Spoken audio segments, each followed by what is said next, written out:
Well, we flew all the way up here to Portland, and we flew over the airport, and then we didn't land.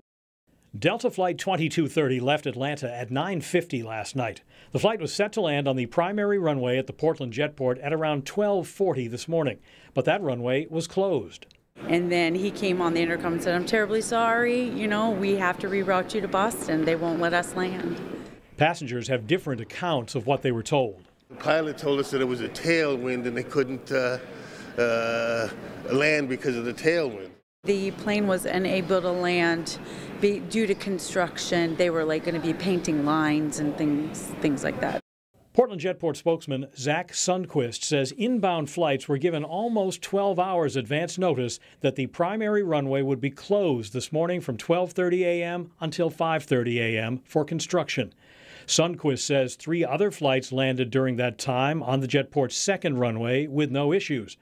This afternoon, a Delta spokesperson said the flight in question was delayed in leaving Atlanta. Had it been on schedule, it would have landed before midnight on Portland's main runway before the construction work began. Regardless of the reason, a lot of people on the plane were very upset.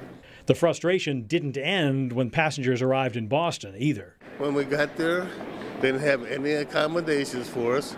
They didn't have any food vouchers for us. They didn't have any bus transportation for us. They had some cold water and some bags of chips for us, and that was it.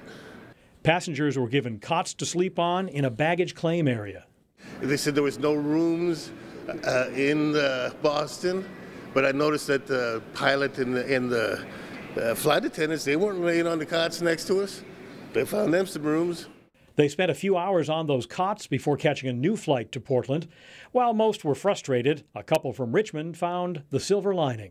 It was an adventure. My husband and I look at it as an adventure. We just chuckled and laughed the whole night.